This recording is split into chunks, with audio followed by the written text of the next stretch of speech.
Welcome to Flip Camp. This video will cover what a flipped course is, the elements involved, and how to choose what to flip in your course. In a traditional classroom, the information transfer occurs in class during lecture and really just hits the lower levels in intellectual learning, the knowing, remembering, and understanding. The higher levels are addressed outside of the classroom. In the flipped classroom, that, of course, is flipped. The information transfer occurs before class, and so you, the instructor, are available in class to guide the students through the higher order skills of application, analysis, evaluation, and creation. It is important to note the differences between flipped, blended, or hybrid and online courses. In a flipped, you meet per the course schedule. Class time is not reduced, it's just repurposed. Lecture, readings, online videos, quizzes are online, but they're before class. In a blended or hybrid course, 30 to 80% is online. This is a reduction in face-to-face interaction. For example, you might meet one day a week and the remainder is online, or you might meet every other week. In an online course, at least 80% is online, and you rarely or never meet face-to-face. Now, there's always the next big thing touted in education, but flipped is not just a fad. It capitalizes on what we know to be effective instructional techniques and pedagogy. Screen capture and video recording software is readily available and easy to use for both you, the creator, and your students, the viewers. It is relatively low-tech and free if you take advantage of the options available on campus. However, you don't have to create everything.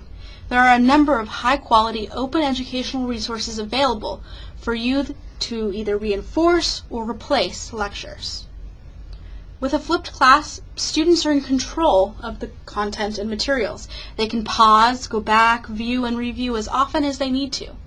But the real student-centered learning is in the classroom, where they have access to you and when they are doing the intellectually challenging work. You are there when they have specific questions, and you are there to help facilitate those aha moments. Now, what are the elements of a flipped class? In flipped, the student's first exposure to the course content is at home before class. This is where flipped instruction helps meet the individual needs of diverse and different students. The pacing is personalized. They can review just what they need to review when they can, before class, of course. And content can be explained in multiple ways through multiple mediums, such as text, videos, visuals, and simulations. However, how do you motivate students to actually review this content and come to class prepared? Well, they need to do something after reviewing the content, but before coming to class, and this something should be worth points. If you make it worth small, you can have many small, low-stake assignments that can add up to a significant amount overall in the course, and thus really motivate students to come to class prepared. And there's actually one more element that happens even before you get to class. You, the instructor, review those small stakes assignments to identify things that need to be clarified in class. By reviewing this work before class, you know where students are having problems. Also, by providing students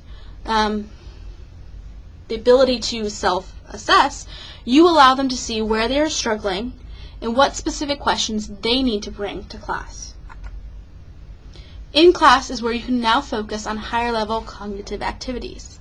Students have already had a first exposure to content, and they've done a little bit of work with that information, hopefully hitting those remembering and understanding levels. Here in class, they can take their learning further up into applying, analyzing, and evaluating. Just like in the first element, here in class, there's also a great potential for personalization. If you're roaming around the class facilitating an activity rather than lecturing to an entire classroom, your answer to students' questions gets to be personalized to that student, that topic, and that time. It might be a fifth element to the flip. You may still have some homework for your students to do besides prep for the next class. After class, students may be finishing up or following up on what was started in class, or otherwise working toward bigger projects. You might also want to provide reflection opportunities to allow students to look back on their learning and make connections between the pre-class materials and activities and what they did in class, hopefully solidifying what they learned. As you plan and prepare for all elements of a flip, there are several considerations you would keep in mind. Who are your learners? There may be traits that all or most of your students share, such as maybe they're all freshmen, or maybe your class is a capstone and they're all seniors. They may be second language learners, and they may or may not have adequate study skills. Depending on your class population, you may need more or less structure and provide more or less support in your flip. What is your content? Is there a lot of highly technical or difficult material to work through? If so, students may benefit from a flip. They benefit from that repeated exposure to the videos and bringing that personalized questions and learning in the classroom. Where does your course sit in the program and department? Do students have to master a lot of introductory content in your course, or is it more focused and specialized? A focus on active learning in the classroom allows you to explore some of the content in greater depth, but that may come at the expense of introducing other material. Hence, this illustration here, you may have to sacrifice some breadth for depth, and consider if that's appropriate for your course. Now, how much of your course should flip? Starting small is easier, less work up front and lower risk, but an all-in a flip can support an early change in attitudes and expectations.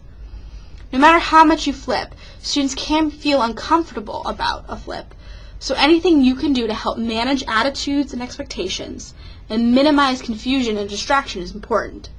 Consistency, preparation, and communication are key.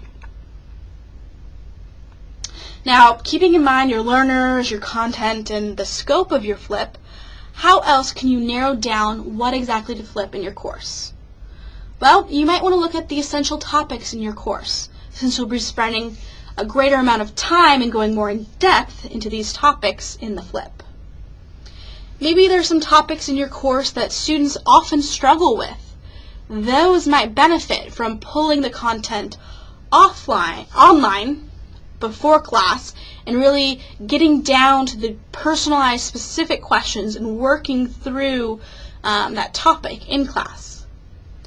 Perhaps you have sensitive topics or areas of common misconceptions or prejudices that would be better discussed and worked through in person rather than online.